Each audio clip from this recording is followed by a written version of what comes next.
In the midst of the many movies coming out today from franchises and reboots, video game movies have been fighting an uphill battle for the last 3 decades. The video game movie landscape has absolutely been more misses than hits. There's that layer of interactivity that movies don't really have, that the medium of video games have. Films, when done well, have the ability to completely immerse you in the story that's being told through the heart-pumping action, nail-biting horror, suspenseful thrills, so much so that you could argue that kind of immersion makes you feel like you're part of the story as it unfolds as well. Interactivity is just another facet in helping you, the watcher, become emotionally invested in the narrative. And that's why I mean it when I say it, that the Sonic movies are out there setting records for the genre. Yeah, today we're talking about the Sonic movies. So grab your chili dogs and put on some Sonic Ice at the Sonic Speed Cafe so that we can talk about the Sonic Cinematic Universe. The first Sonic movie is best described as safe. It's something that had everything going against it, but somehow turned out to be pretty okay all things considered. They were heading into a genre that was once upon a time looked down upon. They released eyebrow-raising posters with Sonic's legs, and then they released the trailer that will forever be cursed as having the original Sonic design. Oh my god, what is that? The odds have never been more stacked against itself. And because of this immense pressure, the filmmakers kinda just dipped their toes in the water. They slapped the Sonic character on it and essentially called it a day. There were no signs of Sonic's friends from the games, aside from the post-credits scene. We got generic owls instead. The human characters took up a good chunk of the movie, they kept things simple with Sonic's fish-out-of-water character journey. Eggman didn't really look like Eggman. But that's okay, because Jim Carrey was playing him. I'm not gonna lie, this one still gets me.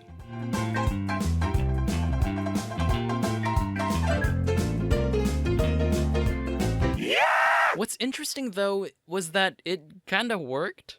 It didn't do anything to push the envelope, and there's nothing too much to write home about. Really, look, this is the script that I'm reading. There's not much left I'm gonna say. It was an okay family-friendly movie that happened to feature a talking hedgehog and Jim Carrey, and I appreciated it for what it was. They were pretty spot on in keeping Sonic's personality from the games and shows intact. He was funny, goofy, sad boy, zany, quick-witted, and serious whenever he needed to be, which was enough to keep fans already familiar with the series to be on board, while at the same time, roping in some new viewers too for the upcoming sequels. They kept the essentials, but really kept things minimal in terms of the Sonic lore. In a way, this kind of starting things off with the least amount of Sonic things soft launch for the movie universe served as a confidence boost to see how everyone would react to it. And man oh man was it a wonderful confidence boost, because somehow, some way, this gave them the push they needed for Sonic 2 to be exactly what it needed to be. Listen, if Sonic 1 was safe, then Sonic 2 was risky. They doubled down on the cartoony nature of the Sonic world and brought characters in the light for everyone to see that should have been there from the get-go. Tails, Knuckles, and a version of Sonic I thought I would never see in this fashion. Super Sonic may be the closest thing we will ever get to seeing a Super Saiyan on the big screen, and I am here for it.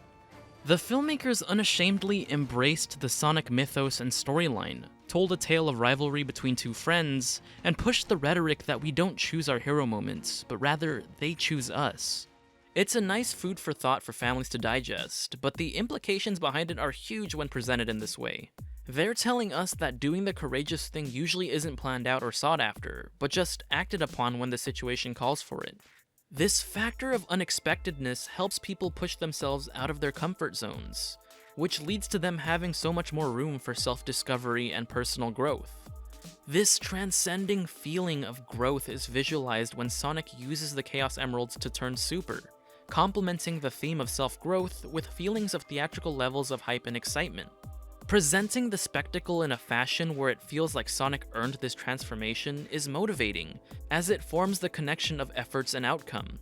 Through the structure of its rising action, Sonic 2 leaves you feeling a sense of gratification and accomplishment by the time the credits roll by to spark ambition. Ambition to go out there, meet new people, make new friends, try something new, and explore outside comfort zones to relive that same feeling of hype and excitement through growth. There is considerably more effort and passion put into this one, and that love for the movie is palpable and absolutely infectious. Though, there were definitely still some noticeable growing pains. The human character side quests were still getting an ample amount of screen time that, I feel, detracted the movie from trying to convey its message across more effectively. But it was definitely a step in the right direction in minimizing the human characters' roles, especially seeing as to how that part of the first movie was what kinda kept that one staying in the category of average. We just glazed over it whenever those segments started to play. This was very telling though of the type of people penning the scripts and making these movies. They were listening to constructive criticism and taking note of what did and didn't work. And wow, did they really take notes, because Sonic 3 was... oh my gosh, okay, so if Sonic 1 was safe, and Sonic 2 was risky, then Sonic 3 was insane.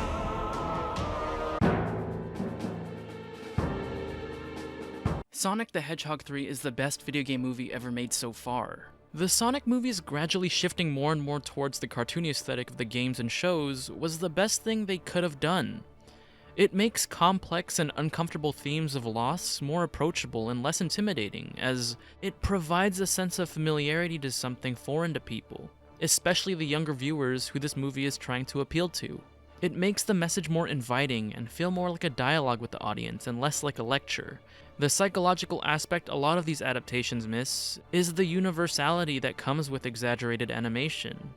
We must ask ourselves, why are we so enamored with the talking hedgehog? Why are we laughing while Eggman acts like a goober? It's the main reason as to why Sonic was changed from a hyper-realistic humanoid hedgehog to more closely resemble his original animated look. The abstract appearance allows us to all identify with the heroes and villains in a way that isn't constrained to the cultural and language barriers of the real world. I think a lot of the things that gets lost in translation when going from video games to movies is the emotional significance attached to the animated designs. Reducing these characters to just pure aesthetic appreciation props because it's real is a huge misunderstanding in a lot of these adaptations. Sonic 3 understands what truly is real and authentic. Despite the highly animated framework, it provides a sense of authentic comfort and safety in some of the most uncomfortable, ugly emotions that we don't like feeling a lot of the time. There were so many standout scenes and moments in the film to talk about. Here were me and my girlfriend's initial reaction and thoughts right after the movie. Hey everyone, we just got out of the movie theater and I'm here with my girlfriend Sierra right now. Hi, and we're gonna give you our thoughts on the movie. I thought that it was really well written and a lot of color. I really liked the part where they first showed Eggman again, and it showed Jim Carrey's self really well. And I think he was a perfect person to play, because to me, Eggman didn't have much comic relief in the cartoon as much, at least not to the level that Jim Carrey played, but it added a lot of, like, it was nice to see that in there. No, I would agree. I think, honestly, Jim Carrey, in a way, at least in the last few movies too, he helped the audience remember that this was based on like a cartoon because of the way he's always acting. He's always super like over the top comedic, but I think he is like vital to this franchise. And there was times like in other interviews where he said, yeah, Sonic 2 was my last movie. Then he came back, so that's great, you know? Yeah. And he's supposedly died in this one. I'm hoping he comes back too. I'm not sure if he will. I really hope he does, because yeah, he was a great standout performance as usual in these movies. Another thing that I think they did really well was the Maria backstory for Shadow. Oh, yeah. The movie basically adapts a video game called Sonic Adventure 2, and in that game, Shadow had a friend named Maria growing up, and she was actually shot. In this movie, they showed it like it was like by proxy. They shot a canister and it exploded, but in the actual like game, she was actually shot like dead on. What? I was wondering, like, as it was going on, I was like, are they actually going to show this little girl just get globbed? No. And it's funny too, because, well, no, not the girl getting shot, but like everyone being hyped about it. It was just so insane because it's such an iconic moment in the games. Yeah. And I was just like, what are they going to do? This is a children's movie. Oh, yeah, for me, not knowing that backstory, I'm pleasantly happy that that's the way that they went with it. They were kind of dragging it on too because they didn't fully address it. Because at least in the beginning, I thought there was a lot of exposition.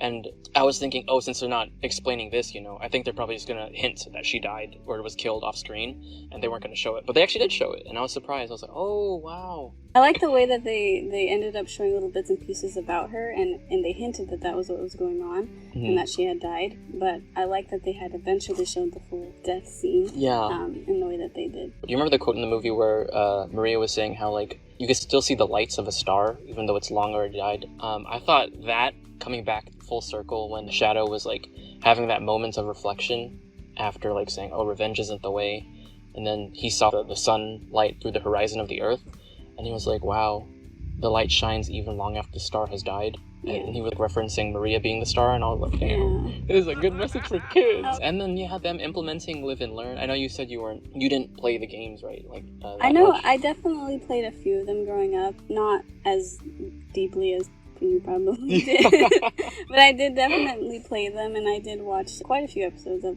the cartoon as well. This was more of my bigger jump into it, and I really liked it. The Live and Learn soundtrack, I was like, oh my goodness, they're actually doing this. They're actually committing fully into adapting this game and not being afraid. Because I feel like in the last two movies, they were kind of afraid into really showing that this is a video game movie, or where Sonic comes from. Because in the first movie, like, Jim Carrey barely even resembled Eggman, but now he fully looks like Eggman. Yeah.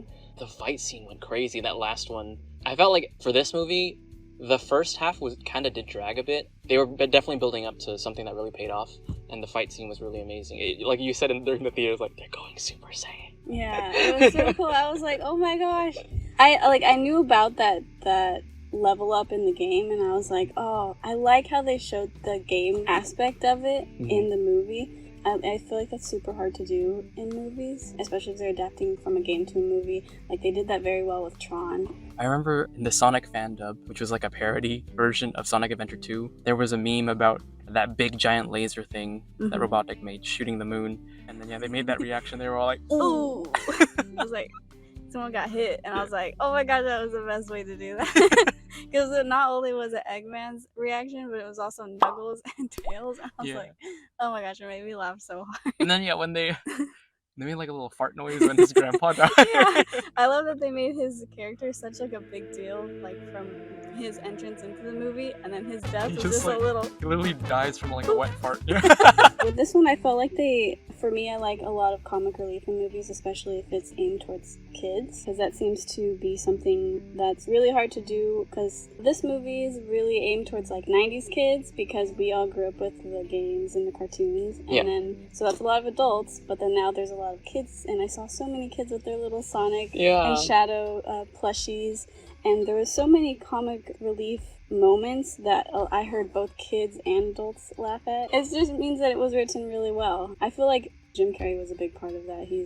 We all know him to be like the cartoon face man, the moldable face. It was just really good to see that. I think with this movie, it's really hard, especially with movies that are adapted towards something else. The scenes were shorter, so it flowed very well. You weren't sitting there lost in dialogue. You were just getting piece by piece, but not like chunked up.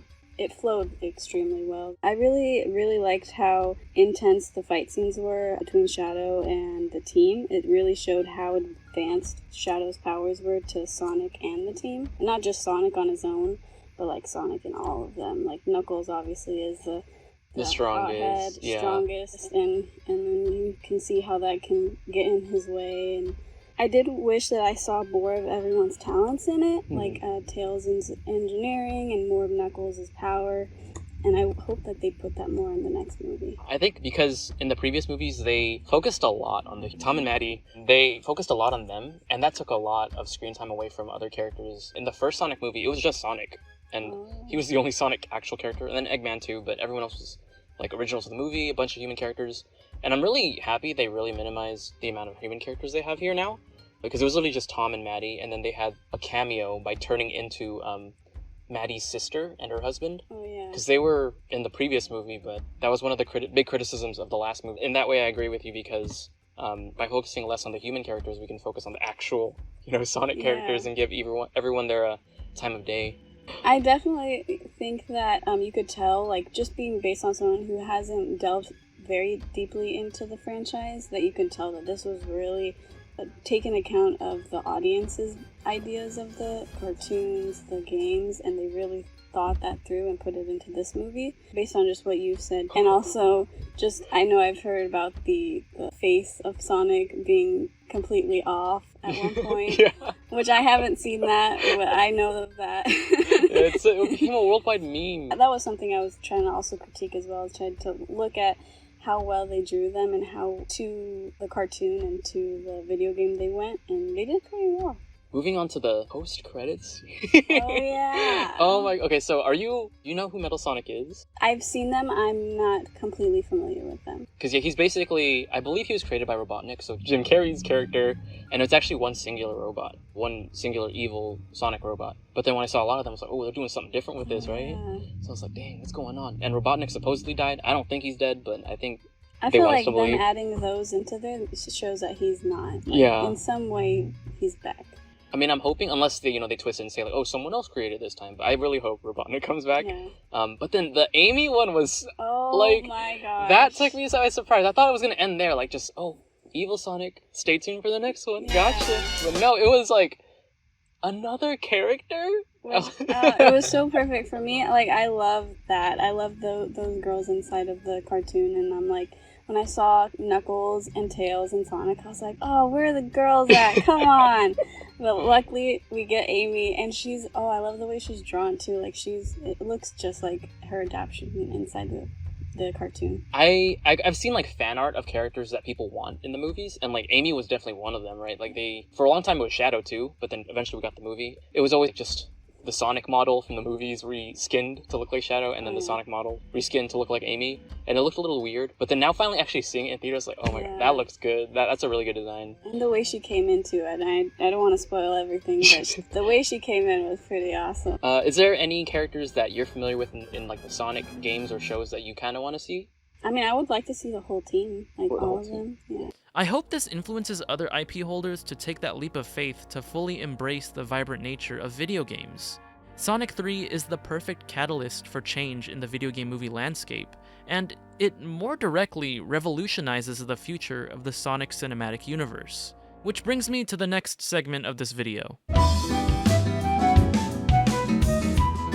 Growing up in an era where your brother and cousins mostly played Sonic Adventure 2, Halo Combat Evolved, and Super Smash Bros. Melee, it was bound to happen that I would hold a special place in my heart for the Sonic series. The Sonic games have been around since 1991. I was born in 99. In my journey through the various Sonic video games, there were many pickings to choose from. Did you want to see Sonic underwater? They got that. Did you want to see him as a knight?